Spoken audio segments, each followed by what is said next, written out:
చంద్రబాబు గారి నాయకత్వం, నారా లోకేష్ గారి నాయకత్వం,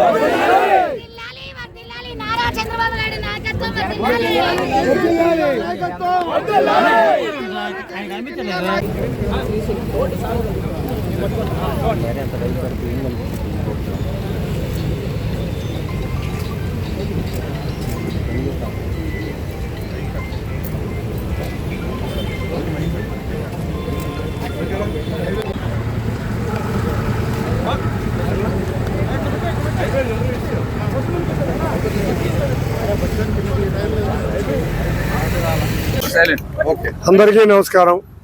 ఇవాళ కూటమి ప్రభుత్వం అధికారంలోకి వచ్చినాక సూపర్ 6 పథకాలన్నీ కూడా ఒక్కొక్కటి మనం ప్రజలకి అందిస్తున్నాం. ఈ కార్యక్రమంలో భాగంగా గౌరవ ముఖ్యమంత్రి నారా చంద్రబాబు నాయుడు గారి ఆధ్వర్యంలో నిన్న స్వతంత్ర దినోత్సవం సందర్భంగా మహిళలందరికీ ఆర్థిక స్వతంత్రం వచ్చే విధంగా ఉచిత బస్సు ప్రయాణాన్ని ప్రారంభించడం జరిగింది.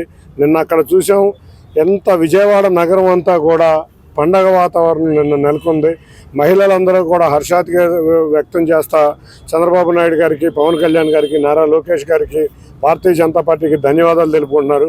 ఇటువంటి కార్యక్రమంలో భాగంగా ఇవాళ విజయవాడ పశ్చిమ నియోజకవర్గంలో డూండి రాకేష్ ఆధ్వర్యంలో ఇవాళ మహిళలందరూ కూడా చంద్రబాబు నాయుడు గారికి కృతజ్ఞతలు చెప్పే విధంగా పాలాభిషేకం చేసి, వారి చిత్రపటానికి పాలాభిషేకం చేసి మహిళలందరితో కలిసి ఇవాళ ఇక్కడ ఉచిత బస్సు ప్రయాణం చేయడం జరిగింది. మేమైతే బస్ టికెట్లు కొన్నాం, మహిళలందరికీ మాత్రం ఉచిత ప్రయాణం చేయడం జరిగింది.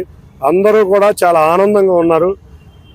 అందుకే గౌరవ ముఖ్యమంత్రి నారా చంద్రబాబు నాయుడు గారు అంటేనే మహిళా పక్షపాతి. కానీ కొంతమంది మగవారికి కూడా కొంచెం ఈర్ష్యగా ఉండొచ్చు.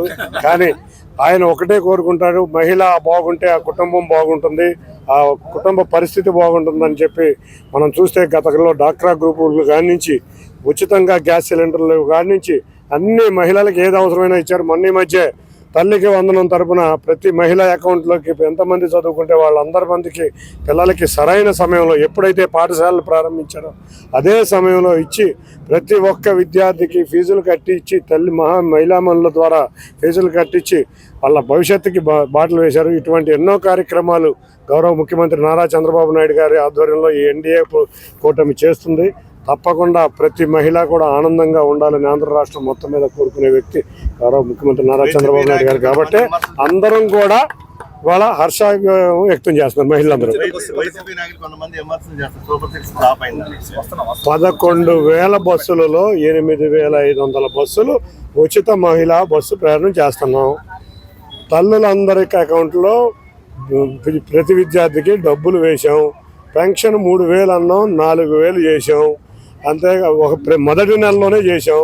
అంతేగాని దొంగ కబుర్లు చెప్పి 3,000 చేయడానికి సంవత్సరాలు చేయలే. ప్రతి తల్లి అకౌంట్లోనూ మేము కరోనా వంకలు చెప్పి ఫీజు రీఎంబర్స్మెంట్లు ఎగ్గొట్లా, ఏ కథకం చేయలేదు. కాబట్టి ప్రతిపక్షంలో కూర్చోబెట్టారు. ప్రతిపక్షంలో హోదా కూడా లేకుండా కూర్చోబెట్టారు. తల్లిని చెల్లిని గౌరవించలేని వ్యక్తి మహిళా మనుల యొక్క గొప్పతనం ఎట్లా తెలుస్తుంది? ముందు ఇంట్లో ఉన్న తల్లిని చెల్లిని కొంతమంది వ్యక్తులు మహిళలతో ఎటువంటి సంభాషణలు ప్రయోగించారో కూడా చూసాం. అటువంటి వ్యక్తులు కూడా ఇవాళ వచ్చి మాట్లాడుతున్నారంటే ఇవాళ మహిళా మనులు అందరూ మీరు ప్రజల్లోకి వస్తే ఇవాళ మిమ్మల్ని తరిమే పరిస్థితి ఉంది. కాబట్టే పులివెందుల్లో డిపాజిట్లు లేకుండా వాళ్ళకి తీర్పు ఇచ్చి ప్రజాస్వామ్యాన్ని ప్రజలు గెలిపించారు. అర్థమవుతుందో లేదో, పులివెందుల్లో ఎమ్మెల్యేగా కూడా గెలిచే పరిస్థితిలో లేని ఆ పార్టీ ఇంకొక సంవత్సరం కాలంలో కనుమరుగవడం ఖాయం.